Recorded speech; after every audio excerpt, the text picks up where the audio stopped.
people and defund the CBC.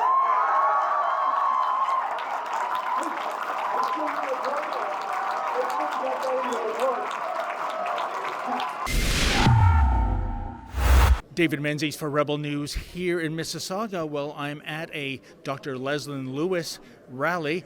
It attracted about 300 or so people. Very friendly crowd.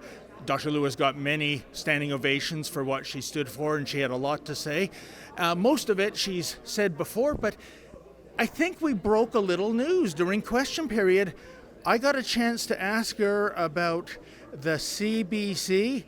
Just check out what Dr. Lewis had to say and the response she got from her supporters. You said in your speech that when you were looking at the mainstream media coverage of the trucker freedom convoy in Ottawa, you wondered if it would be dangerous to walk to Parliament Hill.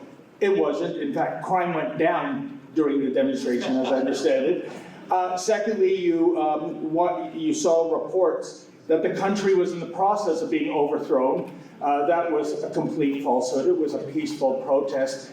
The point I'm getting at to Dr. Lewis is that when we cover Pierre Poilievre rallies, the single thing he says that brings about the greatest standing ovation is when he promises to defund the CBC. Will you make that promise and defund the other media? Well, Mr. Menzies, I can honestly say to you that the distrust that we have, or that society has in the media and in legacy media, cannot continue. The CBC, on the course that it is on, is tantamount to being an arm of the Liberal government in the way that they're covering. And all across the country, people are saying that the $1 billion that we pay to the CBC is wasted money. And I'm hearing that all across the country. So yes, I will act in the interest of the people and defund the CBC.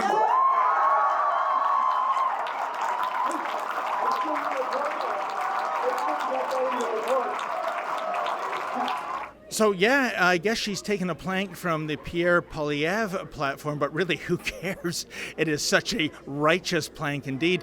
In any event, we're going to go out into the crowd and ask the people here what they thought of Dr. Lewis's appearance here in Mississauga. If a prime minister can freeze the accounts of people because they're protesting against something he doesn't like, or confiscate their property without due process, then that is a democracy in peril, and that is frightening to the average person.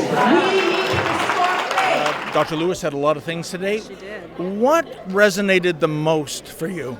What resonated most is how genuine she is. She is a woman of faith and of integrity, and she's not just wanting to talk the talk, but really walking the walk. I was really impacted when she said she actually sold her business. She sold her businesses, her law firm, to be fully integrated and embedded in really the system of the policies that we're in, the politics as well. And I'm really saddened, as a Canadian-born, that this is where our nation is at.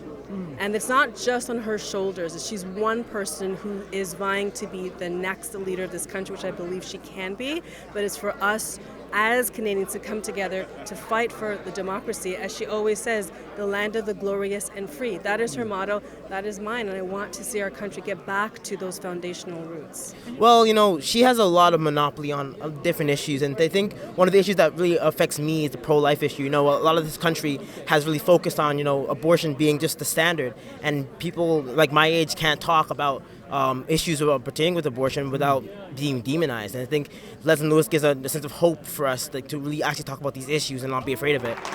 I'm running for the small business owners, so many of whom told me that they used their credit cards to get through COVID.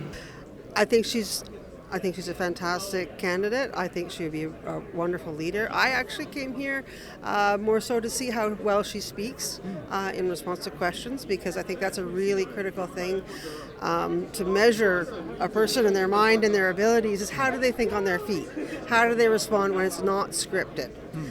So I was really interested to hear how she was, to answer questions on the fly like that, and I think she did really, really well.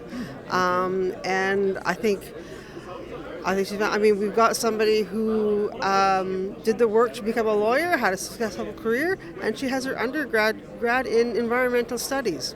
So she's the whole package. And are we going to hold it against her because she's Christian? That doesn't seem very Canadian to me. Well, it's the same as Joshua with the abortion thing. A lot of conservative politicians, they're scared to touch it. And like she said, there's popular common ground that we can find. 80% of Canadians against sex-selective abortion. It's awful. So we can win pregnancy clinics. But also another thing she touched on was immigration, which you don't hear many politicians talk about. And she said our immigration numbers should benefit our country first and our people of Canada, where Trudeau just comes out and goes, we're going to raise it by this many people, and now I think it's 1.2 million in the next 3 years. These aren't sustainable numbers. And I'm glad to hear a politician actually come out and say we need immigration that's going to help Canadians, because our politicians should put Canadians first. And I like that from Lewis.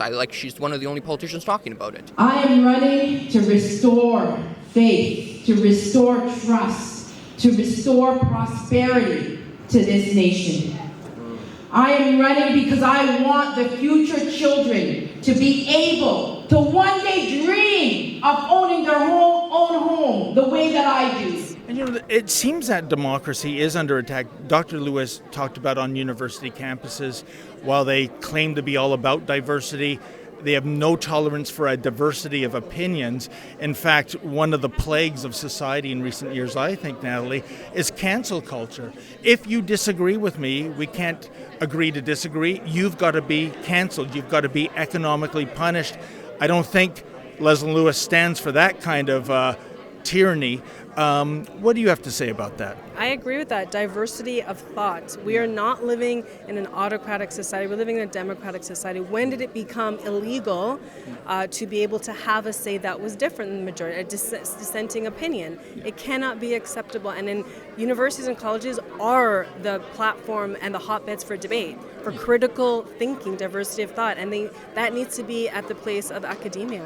And tell me about, why do you think that the likes of Mr. Scheer 2019, Mr. O'Toole 2021 so failed to resonate with Canadian voters despite all the scandals that the Liberal Party has in its closet?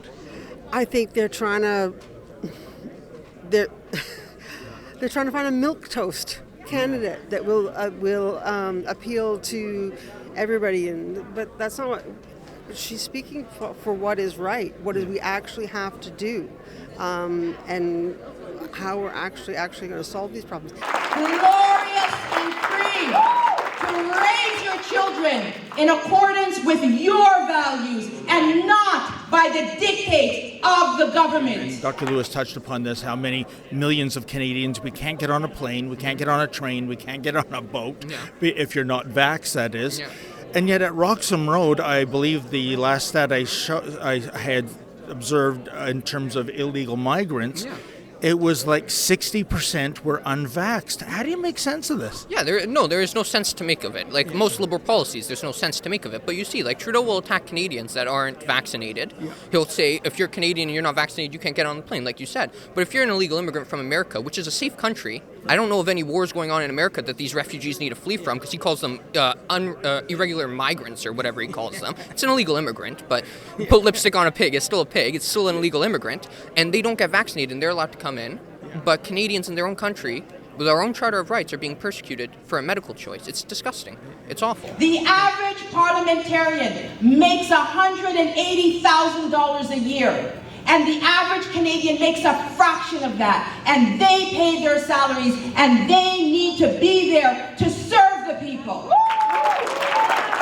And it seems we broke some news tonight when I asked her about would she defund the CBC, much like Pierre Poilievre says, and always gets an amazing ovation. She said yes. What do you think about that? Or do you want the CBC to be funded for $1.4 billion or whatever it is these days per year?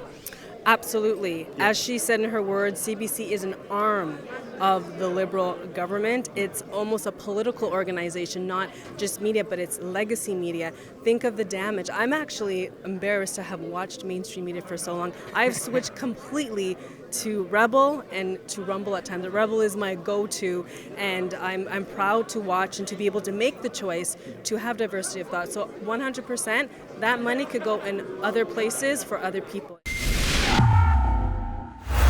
Hey folks, before you know it, September will be here. That's when the Conservatives are going to have their latest leadership convention. Do you want to get your news from the legacy media? I sure don't. And if you like the coverage we're bringing you, please go to leadershipreports.ca. That's leadershipreports.ca.